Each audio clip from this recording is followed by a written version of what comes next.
Hi, this is Josh here at TechSpec, and today we're going to be learning about setting up filters and filtering messages in Gmail. So first we're going to click on over to our Gmail inbox, and this is mine. Now, hopefully you've already got some labels set up, because what filtering is going to allow us to do is move things into labels or tag them with labels as they come in, which is going to help us with our organization. It's going to save a step for us. So let's just get right into it. There's a couple ways to do filters, and I'm going to show you like the two easiest ones. So the first typical sort of label that we do is labels coming from a certain person or people. So I'm going to label for my friend Kate Tolnai, or filter for my friend Kate Tolnai. And you see she has two email addresses, but I want this one, her q.org thing. And you see most of these are already set up with that, with a Q tag, but I've had to put those on automatically. So here's what I'm going to do. I'm going to click this drop down. Let me do that again. I've done the search. I've brought these up. I'm going to click this drop down, and I'm going to say, with Kate's email, which I'm going to copy, I'm going to say from Kate Tolnai, and then notice it's added, has the words Kate Tolnai. Now this means I added it to from.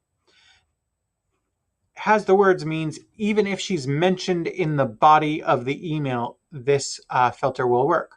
So I could apply these other things. I could say if it was an email to her, or she was in the subject.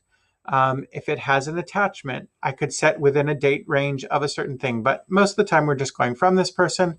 But notice that it automatically has the words, because that was pulling from the search. And it's a little bit more general. And it's pretty effective that way. So I'm going to create a filter with this search. So now, we told it which emails, and here's where we're going to tell it what to do with those emails. So if I skip the inbox, it's going to go right to the archive. If I select skip the inbox and choose a label, in this case, the Q label, then it will not go to my inbox, but it will go to the Q label. It'll be like it's directly filtering into a folder if you were like an Outlook or another mail platform user, but they're called labels in Gmail. So this would send this right there. I don't want it to skip the inbox. I still want it to come in. Maybe it's always marked as important. And if I wanted, I could choose one of the categories: personal, social, formal. I don't use the categories so much, but so this is what we're going to do. Always mark as important and apply the label Q. Now, if I just hit create filter now, it will do that for every email after the time I created the filter. However, if I also check this box here, also apply to 10 matching conversations, then it will go through and apply to the other emails that match this criteria. So I'm going to go ahead and create filter. Now you'll notice these all have the important marker. That's what this means. This yellow tag means important because I marked it as important. And now everything has the Q folder. Some of this is in the inbox. So that is a pretty typical way. Or for example, if I wanted to anything from Kayla Jones, I would click on this and click more, filter messages like these. So I pick the email first. I go to more, filter messages like these. Now here it has put in from K Jones. I'm going to create a filter with this search. I want to apply the label Q. Now it says also apply to 8 matching conversations. I definitely want to do that.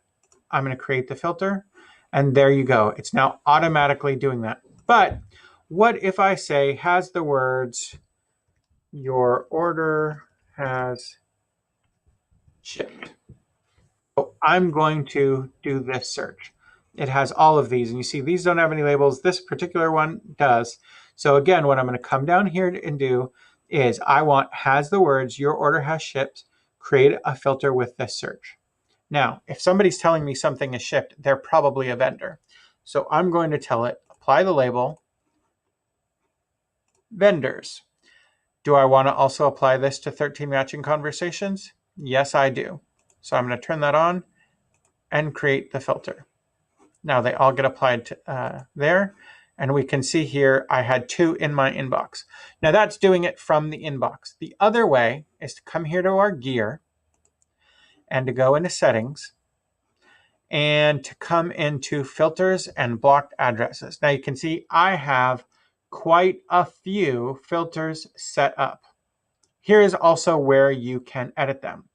Let's say I have this Kate Tolnai one and I can either delete it here or edit it here.